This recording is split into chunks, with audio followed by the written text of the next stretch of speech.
Good morning, everybody. Welcome to another episode of Focus Daily TV. Today, we're going to take a trip into the land of Oz. The question is, are Black people, Afro Americans, God's people, lost in the land of Oz? In the early 1900s, many dramatic changes began to occur in North America, America specifically. No longer will we rely on gold and silver and resources as our source of monetary money. The system began to change and seek out another form of currency known as fiat. The markets begin to crash. All kind of economic disasters were intentionally placed upon this nation with the sole purpose of disenfranchising the Afro Americans, the children of God. Today we're going to look at a short film and give an introduction into this topic. This won't be a long show. Just hang in there. Hit that like button, subscribe, support the channel, Focus Daily TV at Cash App and Patreon. Let's go.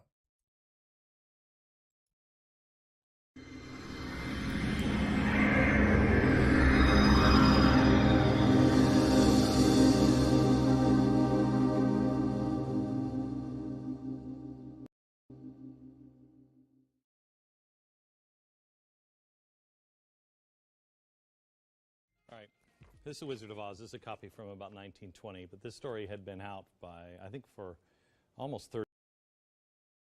Let me point out that Glenn Beck got his little skull and bone symbology laid out everywhere on his shirt. So obviously he's going to be speaking in code. I'm going to do my best to try to break down the code. But like I said, this is just an introduction to information that I will continue to bring on how the Afro Americans were disenfranchised and fell from the grace of God due to worshiping foreign idols, worshiping gods of wood and iron, and being defiled by a foreign system of ideological subversion. 30 years by that time. And the purpose of the Focus Daily Show is I'm here to present the law, God's law, as opposed to, I'm here to present the law of the land as opposed to the laws of the seas, the maritime laws, which we find ourselves currently under. I'm trying to reintroduce our people back to the righteous law, the law that God meant us to follow. it's a great children's story, but there is a theory out there that L. Frank Baum did not write this just as a children's story, and I'm going to give you a competing theory, and it's really laid out, and you should read all of this. It's The Wizard of Oz as a Monetary Allegory by Hugh Rockoff from Rutgers University.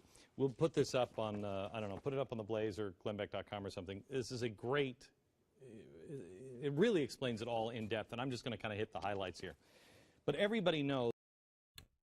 I just want to point out the reason for them manipulating the monetary system was to enslave us and entrap us in debt slavery with no plans of ever releasing us. But the truth shall make us free. The story of Wizard of Oz, right? But you don't know about the big crash that happened in the 1890s. And if you compare the story and the monetary politics of the era, it's known as the populist era, it'll all suddenly jump out at you. The movie changed a few things that are not in the book.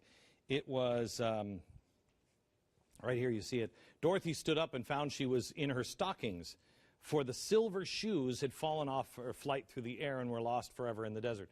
They're not ruby slippers; they're silver. And the yellow brick road is not yellow in the book; it is gold. Gold bricks. In 1893, what you have to know is that farmers and miners helped form a free silver movement, and they were applying. By miners, it kind of has a double meaning, but they're really speaking about minors as in children under the control of the state or the authority. They were beginning to introduce this new form of registration with social security numbers and birth certificates, making all citizens minor under the majority state. As I speak these words, I know it's a little bit hard to keep up with in the beginning, but the more and more you tune in, the more and more you'll understand. Applying pressure to Congress. They were all pro-silver because they wanted to drive up inflationary rates. Why? For the same reason that our Fed is doing it now, to pay off their debts. They wanted to pay their land off cheaply and get cheaper loans. And instead of working within the system, they tried to get Congress to go in and intervene. At first, they rejected them, but then Congress was bought off and Congress helped. Congress caved and provided a solution to the problem. And they mandated that the U.S. buy millions of ounces of silver. So people went out and they redeemed their silver notes for gold. But it wasn't long before the minimum limit of gold reserves was reached, and you couldn't redeem your gold notes for gold anymore. Remember, this is the time when gold coins were there. People didn't want the currency because they knew everything was being changed, so panic ensued. Well, no one knew it at the time, but The Wizard of Oz, which was written in 1900, was written based, according to some, on this silver crash and also subsequent economic crisis. And I want to... Okay. The way the devil society works is they benefit off of exploiting Afro-Americans or God's children. And they gain extra benefit by telling the stories. So while there might not be exact evidence of the things that I speak of, through the stories they tell and the movies they show and the music they play and the media, they tell the story. It's kind of like the devil has to ask God for permission before he does anything. He has to reach out to God and let him know what he's about to do. And this is another form of that. He has to present this to the people so that we have the appearance of an option, choices. But actually, we were ambushed. But God shall soon set us free. Show you a little bit. Dorothy is the little farm girl. Dorothy's the little farm girl, and she represents Let me add on to that. We were allowed to be ambushed because we turned to other foreign gods. We turned to the foreigners rather than sticking to the laws and commandments that God had given us. Show you a little bit. Dorothy is the little farm girl. Dorothy's the little farm girl, and she represents the U.S. She represents all of us. And she's knocked out during a tornado, and the storm... She actually represents the Afro-American people. That's the way we got to think about it. Remember, he's speaking in code. He's not going to mention the truth directly. The only true citizens of this country are the Afro-Americans. Everybody else are foreigners on passports, if you will.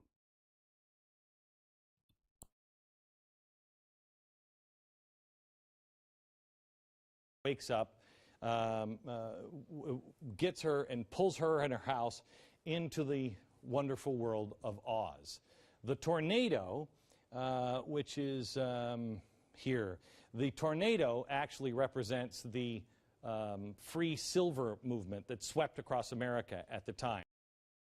The tornado actually represents the chicanery, the evil that they perpetrated against us. it came in like a great storm and swept us off our feet. So this is the tornado, the free silver movement. When she comes to in the land of Oz, she realizes that her house has crushed the Wicked Witch of the East, which is bottom right here. No, that's the Wicked Witch of the West. The Wicked Witch of the East, I don't know where she is. But she actually represents the house coming down on her foot. That is the bankers in the East. The populist twister, if you will, was aimed at the witch. The witch represents the Eastern financial industrial interest.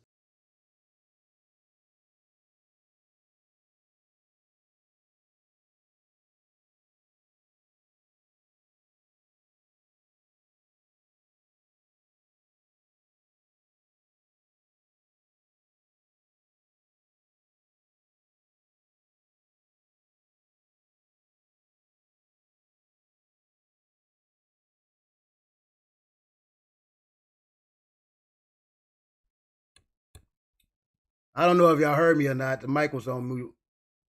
He's breaking it down, but he's breaking it down in a cold type of way. We shall present it in a truthful type of way so we can see the true meaning of this allegory as it applies to the Afro-American. But first, I want to present it in the way that history recorded it. And then we'll apply the truth to it, and that'll begin to open up our eyes not only to this, but the other things that I shall present. Their gold standard and their political allies, the big banks back east. That's witch. The witch represents the Eastern financial industrial interest, their gold standard and their political allies, the big banks back east. That's what that does. And the ally was really Grover Cleveland. Grover Cleveland was a guy who was not for this at all. He wasn't for the silver standard, and so they needed to make him into a bad guy. The enslaved Munchkins had no idea what was really going on. The death of the witch, they celebrated it. Just pay attention. Listen to him. Just listen to him. But they knew about the silver shoes here. Ruby slippers, they're in the book, Silver. They knew that this was good, the yellow brick road was good, and the ruby slippers were good, but they didn't know why. That represents the enslavement of the average person that just didn't understand what was going on. That's representative of how the elites back then knew how silver worked, but the farmers didn't. Dorothy says, "How can I possibly get home?" The Afro-Americans understood what all of that meant. What actually occurred was they traded on us. We made a deal and agreement, and they went against the deal. And that's against the law. From this, they tell her to seek out the Wizard of Oz in the Emerald City. Well, here's the yellow brick road. Remember, the yellow brick road is gold. The Emerald City is Washington, D.C. Her journey there represents the populist effort at the time to get enough people to come along with them and acquire power in Washington. Dorothy and her friends face all kinds of hazards along the way. They're turned away by the wizard, who has no sympathy for their plight. Now, this is where we get into the treatment of the Afro-American people. We were treated any kind of way. We were stepped on. We were ran over. If you listen to last week's show, you understand because we broke the law. We didn't follow the laws and commandments of God. So he allowed this to happen in order for us to learn and see and appreciate the blessings that we truly had, that we shall go into later. The wizard is the politicians of the time. He's just a political guy. And the political guys wouldn't help them unless they got something in return. That's why the wizard says, Kill the wicked witch of the West and bring me her broom. Just like politicians. Lies. The wizards, the witches, and the sorcerers are all on the same side. It's them through their legalese magic that trapped us within the debt that we find ourselves in. However, through Jesus Christ's sacrifice, the debt was paid.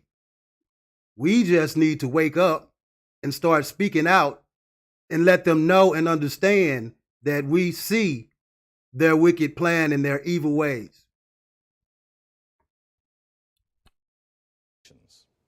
And then, just like a politician, we later learn that his power is achieved through lies and deception. The Scarecrow, the Tin Man, and the Lion. Who are they? Well, the brainless Scarecrow is the Midwestern farmer whose years of being ridiculed as simpletons because they just didn't understand their own. The Tin Man, the TIN Man, tax identity number. Economic plight had them believing in it. The Scarecrow falls on hard yellow bricks, a reference that gold was hurting the farmers. But he also demonstrates common sense and resilience in the end. He has a brain. The Scarecrow represents your straw man. Google straw man. Keep up, class. After all, the farmer figures it out. Matter of fact, let's see if we can go into Google and just get it done.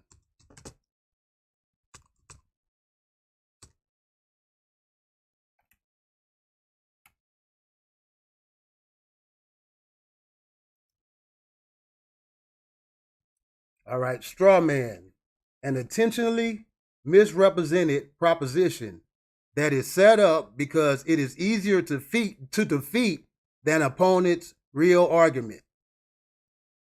A person regarded as having no substance or integrity. So a straw man is nothing. But let's get to the legal aspects of a straw man. Excuse me.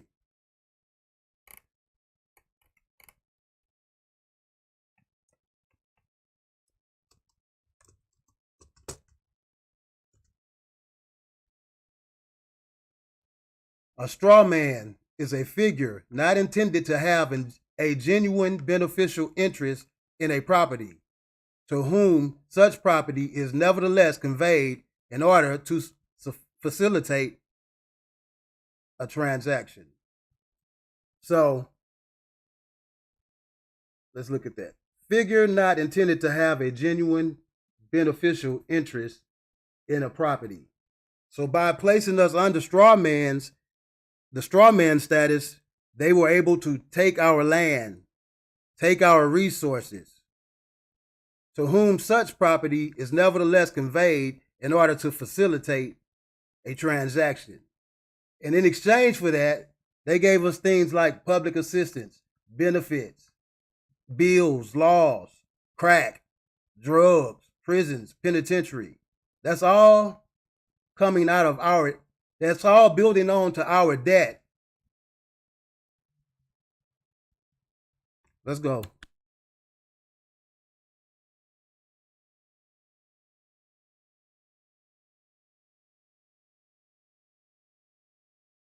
The Tin Man is the nation's industrial worker who's been just reduced into nothing but a machine.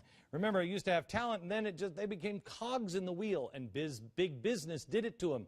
He's rusted and worn out. He's unemployed, like many workers of the period. And the last is the Lion, courage. Who is this guy? Well, this is William Jennings Bryan. He is a politician at the time. He's a congressman and then later Democratic presidential candidate from 1896 to 1900. Bryan was... What they're actually showing you are the criminals who perpetrated these crimes. At least the John Smith of the crime, the person that they put in the forefront to take the fall. Known for his roaring rhetoric. And he was portrayed in the press as a lion. He was a free silver advocate. Supporters said he was courageous, but critics said he was a coward when it came down to it. His supporters also slammed him when he failed to fight for free silver in the election of 1900. He realized, okay, I got to back off of that because that's not getting me any place. Dorothy in the movie travels down the yellow brick road. In the novel, it's called the Road of Yellow Brick. On the way to the Emerald City, she's doing so in her silver slippers. That is gold remaining supreme and the free silver movement. And here is the bimetallic standard. The Wicked Witch wants to get the slippers back, but her powers are incomplete because she has to have the silver shoes, proving in the book, the theory is, that gold requires the existence of silver as a standard right along with it. Ultimately, their goal was to disenfranchise the Afro-Americans, to steal their gold, to steal their resources. Shortly after this, it would become law, as far as maritime law goes, that all gold must be turned in.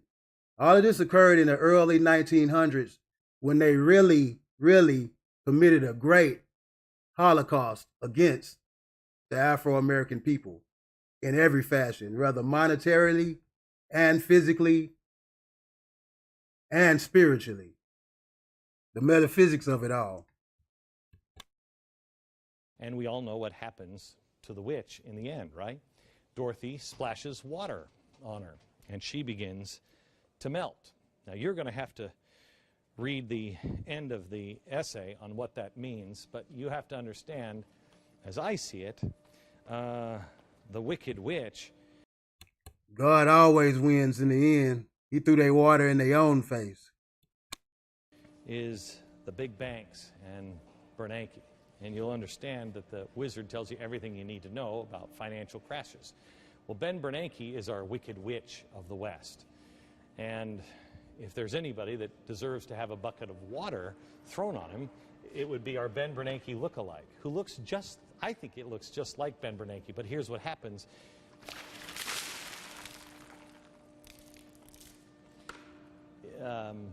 He doesn't go away. That's it for now. Until next time, Focus Daily, y'all.